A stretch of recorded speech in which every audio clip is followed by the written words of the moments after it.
آپ تو بالکل انڈیا کے قریب بیٹھے ہو، آپ کا تو قصور نہیں ہے، چلے ہم تو بہت دور ہیں، لیکن ہمارے یہاں بھی یہی رواج ہے، وہ ہندوؤں والا رواج۔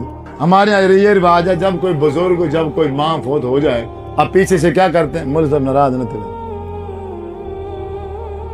وہ تیسرے دن کل خانی ہوتی ہے کہ نہیں ہوتی؟ آپ کیا ہوتی ہے؟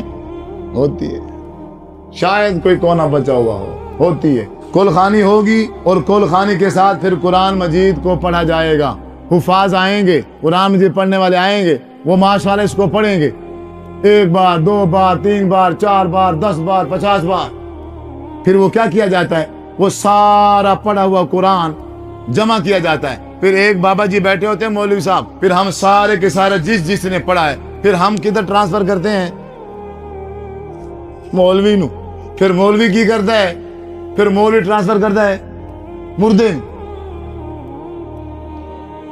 اگر ایسا ہوتا کہ جس بندے کے ساتھ دشمنی ہے، وہ کیا کرتا اس کے مرنے کے بعد، کیونکہ وہ زور آور ہے، طاقتور ہے، امیر ہے، زندگی میں تو بدلہ لے نہیں سکتا، مرنے کے بعد جیسے اس کو قبر میں دفنا دیا جاتا، وہ علاقے کے سارے نشے اکٹھے کر کے اس کی قبر پہ لے جاتا اور کہتا تم نے آج تک جتنے گناہ کیے ہیں سارے کے سارے اس کے ملک پر، تاکہ اسے پتہ چلے کہ میرے ساتھ دشمنی کیسے لیتے ہیں۔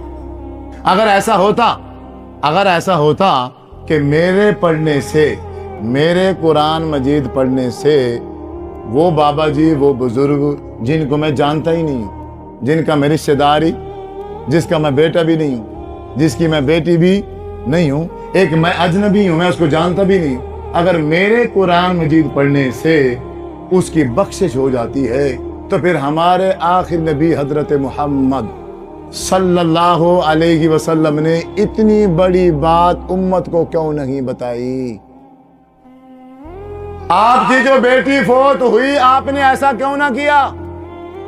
آپ کی پیاری بیوی حضرت خدیجہ الکبریٰ فوت ہوئی کہ نہیں ہوئی؟ آپ نے کیوں نہ کیا؟ آپ کے 3 بیٹے آپ کی زندگی میں فوت ہو گئے، آپ نے ایسا کیوں نہ کیا؟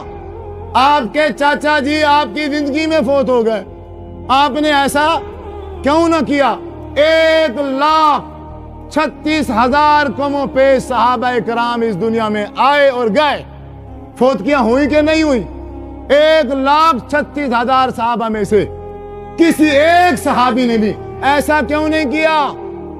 4 ہمارے امام ہیں، امام ابو حنیفہ رحمہ اللہ تعالی، امام مالک رحمہ اللہ تعالی، امام شافعی رحمہ اللہ تعالی، امام احمد بن حنبل رحمہ اللہ تعالی، ان 4 میں سے کسی امام نے ایسا کیوں نہیں کیا؟ ہمارے پیر عبد القادر جیلانی رحمہ اللہ تعالی نے ایسا کیوں نہیں کیا؟ اور ہم کیوں کرتے؟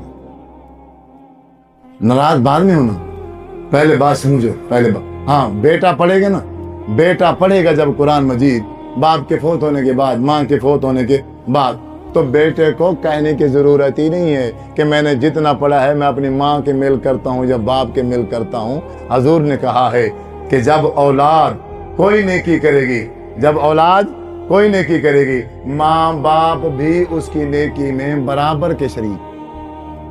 یہ اصال ثواب ہے۔ یہ کیا ہے؟ سکے بیٹے کو قرآن مجید پڑھنا نہیں آتا، وہ کیا کر رہا ہے؟ وہ اوپر والے کام کر رہا ہے، اور جو مرنے والے کے رشتہ دار ہی نہیں ہے، جانتے ہی نہیں ہے، 1 منٹ کے واقف ہی نہیں ہے، تو قرآن مجید پڑھنا گناہ نہیں ہے۔ جو میں بات سمجھانا چاہتا ہوں وہ سمجھو، یہ قرآن مجید ہر بندے پہ فرض ہے اپنی زندگی میں پڑھنا۔ بندے نے خود اس کو نہیں پڑھا، بندے نے خود اس کو اپنا فرض ادا نہیں کیا، اس کو پڑھنا بھی نہیں آتا، اب اس کے پیچھے اس کی کل خانے میں 50,000 قرآنوں کا ثواب مل کیا جا رہا ہے، جبکہ میں ایک بندے نے قرآن مجید کا ایک لفظ ہی نہیں سیکھا، وہ 50,000 قرآنوں کا ثواب لے گیا، اور جس نے مار کھائی، ساری زندگی وقت نکال کے ٹائم نکال کے پڑھتا رہا، وہ اس سے محروم ہو گیا۔ اللہ کے ہاں یہ کوئی قانون نہیں ہے، اللہ تعالیٰ کے ہاں یہ کوئی قاعدہ اور رسول۔ ہاں اگر باپ کے فوت ہونے کے بعد، ماں کے فوت ہونے کے بعد، اگر اس کے تیسرے دن دعوت کرنے سے اس کی بخشش ہو جاتی ہے، تو پھر اللہ کے رسول صلی اللہ علیہ وسلم نے کیوں نہیں بتایا؟ آپ نے کیوں نہیں بتایا؟ آپ نے کیا کیوں نہیں ہے؟ آپ نے تو یہاں تک ارشاد فرمایا جس کے ہاں فوتگی ہو جائے بندہ 3 دن وہاں کھانا نہیں کھا سکتا۔ علاقے والوں کا حق بنتا ہے، پڑوسیوں اور ہمسائیوں کا حق ہے، وہ سارے مل کے 3 دن وہ دکھ میں ہیں، وہ درد میں ہیں، وہ تکلیف میں ہیں، وہ پریشانی میں ہے، تم سارے مل کے ان کو کھانا دو، پریشانی میں ان کو سپورٹ کرو۔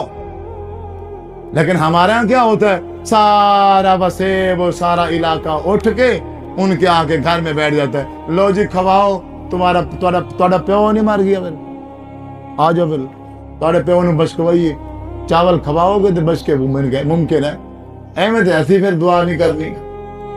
تسی ناراض ہوو یا نہ ہو، بات حقیقت ہے۔